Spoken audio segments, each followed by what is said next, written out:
మన పెద్దవాళ్ళు junk food, out side processed food ఎక్కువ తినొద్దని చెప్తూ ఉంటారు. అలా చెప్పడం వెనకాల స్ట్రాంగ్ హెల్త్ సైన్స్ ఉంది. నేచురల్‌గా ఇంట్లో అమ్మ చేసి పెట్టే ఫ్రెష్ ఫుడ్ బాడీకి ఈజీగా డైజెస్ట్ అవ్వడంతో పాటు బాడీ సెల్స్‌కి అవసరమైన రియల్ న్యూట్రిషన్‌ని ఇస్తుంది. కానీ highly processed foods, excess chemicals, artificial flavours, preservatives ఉన్న ఫుడ్స్ బాడీ న్యాచురల్ బ్యాలెన్స్‌ని డిస్టర్బ్ చేస్తాయి. దీనివల్ల స్లోగా డైజెషన్ ఇష్యూ, ఇన్‌ఫ్లమేషన్, లో ఎనర్జీ, స్ట్రెస్, హార్మోనల్ ఇంబాలెన్స్ లాంటివి పెరిగిపోతాయి. అయితే పెద్దవాళ్ళు పిల్లలకి ఏదైతే చెప్తున్నారో అది వాళ్ళు పాటిస్తున్నారా లేదా మనం ఇప్పుడు చూద్దాము. పెద్దవాళ్ళు పిల్లల్ని చాలా విషయాల్లో ఎడ్యుకేట్ చేస్తూ ఉంటారు.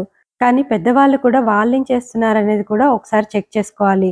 అన్నెసెసరీ మెడిసిన్స్, టాబ్లెట్స్, ట్రీట్మెంట్స్‌ని హ్యాబిట్ లాగా చేసుకోకుండా బాడీ రూట్ కాజ్‌ని అండర్‌స్టాండ్ చేసుకోవాలి. Life style, food, rest, circulation, natural healing మీద ఫోకస్ చేస్తే బాడీ సెల్ఫ్ రిపేరింగ్ మెకానిజం బెటర్‌గా వర్క్ అవుతుంది.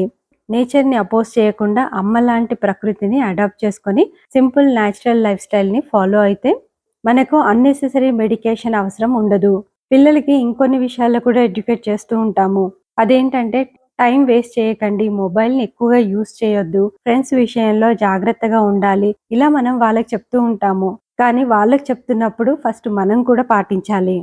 వాళ్ళకి చెప్పే ముందు మనం కూడా ఎక్కడైనా మన ఎనర్జీని, టైము, మనీని వేస్ట్ చేస్తున్నామా అనేది చూసుకోవాలి. ముఖ్యంగా ప్రీషియస్ లైఫ్‌తో కాంప్రమైజ్ అవుతున్నామా అని కూడా ఆలోచించాలి. కొంతమందికి నేచురల్ లైఫ్‌ని అడాప్ట్ చేసుకోవాలనే ఉంటుంది. కానీ ఎలా చేయాలనే ప్రాపర్ గైడెన్స్ అనేది ఉండదు. అలాంటి వాళ్ళు 1 మంత్ హాలిస్టిక్ హెల్త్ ఛాలెంజ్‌లో పార్ట్ అవ్వచ్చు. బాడీ నేచురల్ హీలింగ్ ఇంటెలిజెన్స్‌ని యాక్టివేట్ చేసుకోండి.